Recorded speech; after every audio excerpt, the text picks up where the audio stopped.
अस्सलामुअलैकुम व्यूअर्स। आज हमारा टॉपिक है chemical species. What is chemical species? Chemical species हमारे पास क्या है? केमिकल स्पीशी हमारे पास एन एटम और मॉलिक्यूल और ion which take part in a chemical reaction और कॉल्ड केमिकल स्पीशी। मतलब हमारे पास एटम, जब ग्रुप ऑफ एटम एक साथ हो जाए, मॉलिक्यूल और आयन हो जाए और वो केमिकल रिएक्शन का पार्ट हो। फॉर एग्जांपल हमारे पास एक सबसे पहले हमें रेडिकल के बारे में जानना चाहिए। केमिकल स्पीशी के लिए हमारे पास रेडिकल, हम उस कंपाउंड को कहते हैं जब हम उससे एक इलेक्ट्रॉन रिमूव करें। फॉर एग्जांपल हमारे पास एक कंपाउंड है मीथेन, CH4। ये हमारे पास मीथेन है। जब हम इससे एक हाइड्रोजन को हटा देते हैं, हम इस CH4 की जगह इसको CH3 के तो ये हमारे पास रेडिकल हो गया। ये रेडिकल हमारे पास बहुत एक्साइटेड फॉर्म में हो गया। ये रेडिकल हमारे पास हर एलिमेंट के साथ रिएक्शन करता है। ये अनस्टेबल है, ये स्टेबिलिटी चाहता है क्योंकि ये बहुत हाईली रिएक्टिव होता है रेडिकल। हमारे पास केमिकल स्पीशी जो होता है वो असल में ये रेडिकल होता है। ये एक पार्ट होता है, इसके साथ दूसरा जो कंपाउंड होगा, मॉलिक्यूल होगा, एटम होगा, वो इसका हिस्सा होगा। वो इसके ये जो केमिकल स्पीशी है ये उसका हिस्सा बनता है। हमारे पास जो दूसरा एटम होता है, मॉलिक्यूल होता है, इसका हिस्सा बनता है तो हम इसको केमिकल स्पीशी कहते हैं। मतलब ये पार्ट होता है केमिकल रिएक्शन का पार्ट होता है हमारे पास। अब जब हम इस CH3 के साथ हाइड्रोजन लगाते हैं, एक हाइड्रोजन, तो ये हाइड्रोजन हमारे पास एक एटम हो गया और ये हमारे पास ये रेडिकल हो गया। तो ये रेडिकल जो है ये इस केमिकल के साथ मिलके हमारे पास CH4 मीथेन बनाता है। तो हमारे पास ये पार्ट हुआ इस एटम के साथ, ये इस केमिकल रिएक्शन का ये पार्ट हुआ, तो इसको हम केमिकल स्पीशी कहते हैं। हमारे पास ये इस केमिकल रिएक्शन का एक पार्ट हो गया तो हम इसको केमिकल स्पीशी कहते हैं। अब हमारे पास आता है ion. What is ion? Ion क्या है? अब हमारा टॉपिक है व्हाट इज आयन। आयन हमारे पास क्या है? The chemical species which carries positive और नेगेटिव चार्ज। हमारे पास आयन वो केमिकल स्पीशी है जो पॉजिटिव और नेगेटिव चार्ज हो इस पे। हमारे पास वो एटम जिस पे चार्ज हो हम उसको आयन कहते हैं। फॉर एग्जांपल हमारे पास एक एटम है हाइड्रोजन। हमारे पास हाइड्रोजन के पास आउटर मोस्ट शेल में 1 इलेक्ट्रॉन है और एक दूसरा हाइड्रोजन हमारे पास आ गया और उसके भी आउटर मोस्ट शेल में 1 इलेक्ट्रॉन है। ये दोनों स्टेबिलिटी चाहते हैं कि हम स्टेबल हो जाए। हम ये अपनी डोपलेट रूल पूरा करेंगे। तो ये हाइड्रोजन जो है इसने एक इलेक्ट्रॉन इसको दिया, ट्रांसफ़र किया।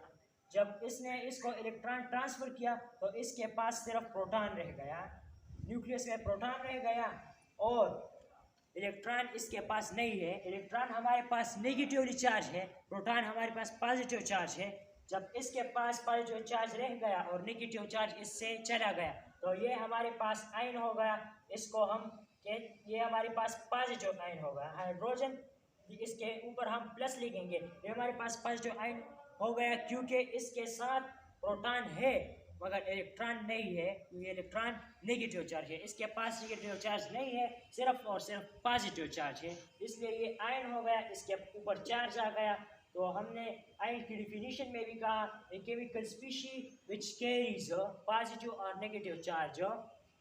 हमारे पास वो केमिकल स्पीशी जिस पे हमारे पास पॉजिटिव या नेगेटिव चार्ज आ जाए। हमारे पास अब ये भी आयन हो गया, इसके पास इसके ऊपर हमारे पास नेगेटिव चार्ज आ गया। इसके पास एक प्रोटॉन है और इसके आउटर मोस्ट शेल में हमारे पास 2 इलेक्ट्रॉन हो गए, एक प्रोटॉन और एक इलेक्ट्रॉन। इसने इसके इफेक्ट को कैंसिल किया और यहाँ नेगेटिवली चार्ज फिर भी रह गया। तो ये हमारे पास आयन हो गया, H माइनस आयन हो गया क्योंकि इसने एक इलेक्ट्रॉन गेन किया। जो एलिमेंट इलेक्ट्रॉन गेन करता है उस पे नेगेटिव चार्ज आते हैं और जो एलिमेंट इलेक्ट्रॉन को देते हैं, लूज करते हैं, तो उस पर हमारे पास पॉजिटिव चार्ज आते हैं। अब हमारे पास वो कौन से एलिमेंट है जो इलेक्ट्रॉन गेन करेगा और जो वो कौन से एलिमेंट है जो इलेक्ट्रॉन लूज करेगा। हमारे पास पीरियोडिक टेबल में जो 8 ग्रुप है, टोटली 8 ग्रुप है हमारे पास। ग्रुप फर्स्ट का जो एलिमेंट है, ग्रुप फर्स्ट का, इसके पास एक इलेक्ट्रॉन है और ये इसको या डुप्लीट रूल पूरा करना है या ऑक्टेट। तो ग्रुप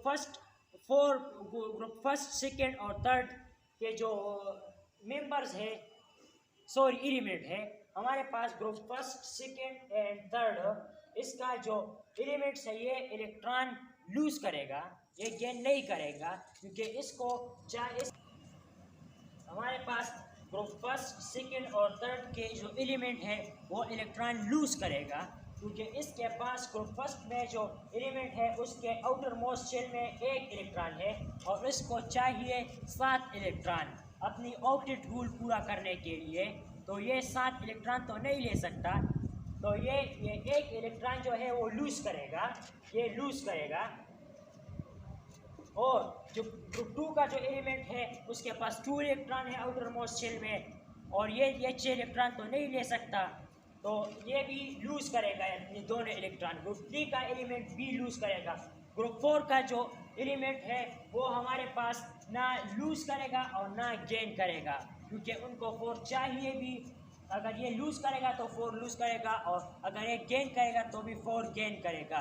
तो ग्रुप 4 का जो एलिमेंट है वो ना इलेक्ट्रॉन लूज करते हैं और ना गेन करते हैं। ग्रुप 5 का जो हमारे पास एलिमेंट है वो इलेक्ट्रॉन गेन करते हैं, वो 3 इलेक्ट्रॉन गेन करते हैं। फॉर एग्जांपल हमारे पास नाइट्रोजन है, नाइट्रोजन हमारे पास N इसका सिंबल है नाइट्रोजन। नाइट्रोजन जो हमारे पास है वो 3 इलेक्ट्रॉन गेन करते हैं, क्योंकि इसके आउटर मोस्ट शेल में 5 इलेक्ट्रॉन है और उसको चाहिए 8 इलेक्ट्रॉन अपनी स्टेबिलिटी के लिए, तो ये 3 इलेक्ट्रॉन गेन करेगा। ग्रुप 6 का जो एलिमेंट है वो हमारे पास 2 इलेक्ट्रॉन गेन करेगा। ग्रुप 7 का जो एलिमेंट है वो हमारे पास 1 इलेक्ट्रॉन गेन करेगा। और ग्रुप 8 का हमारे पास जो एलिमेंट है वो स्टेबल है, वो न गेन करेगा न लूज करेगा। ना ग्रुप 4 का एलिमेंट इलेक्ट्रॉन गेन करेगा न लूज करेगा और ना ग्रुप 8 का एलिमेंट हमारे पास इलेक्ट्रॉन गेन करते हैं न लूज करते हैं, क्योंकि ये स्टेबल है। ग्रुप 4 का एलिमेंट उसके पास वैलेंसी इतना है कि वो न लूज कर सकते हैं और ना गेन कर सकते हैं। अब हमारे पास आता है टाइप्स ऑफ आयन। आयन का हमारे पास 2 टाइप्स है।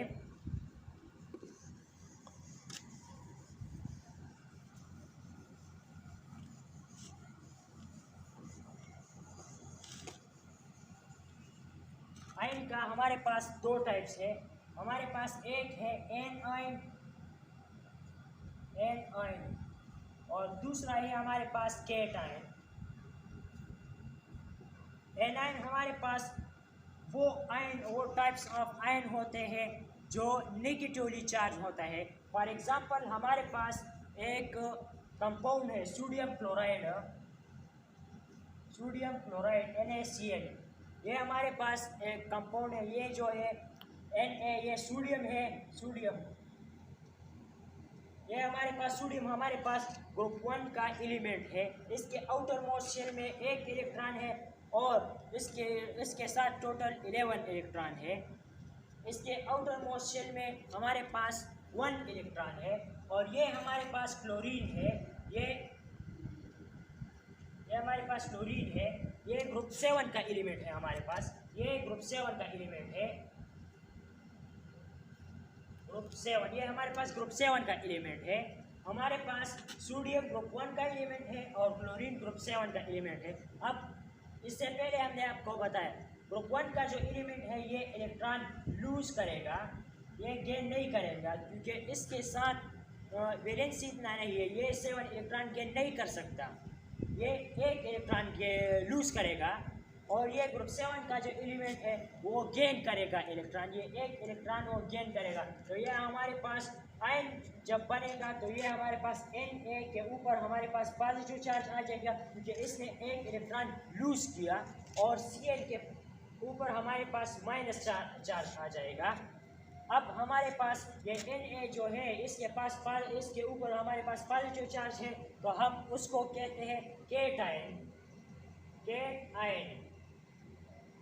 और हमारे पास जो Cl जो होता है वो इसके ऊपर हमारे पास नेगेटिव चार्ज है, तो हम इसको कहते हैं एनायन।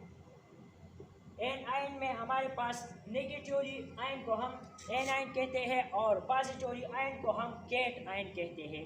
हमारे पास आयन की दो टाइप्स है, एक है एन आयन, एक है केट आयन।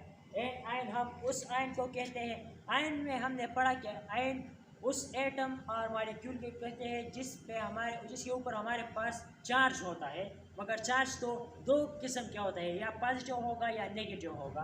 पॉजिटिव वाले को हम केटायन कहते हैं और नेगेटिव वाले को हम एनायन कहते हैं। आज का वीडियो हमारी इतनी तक था।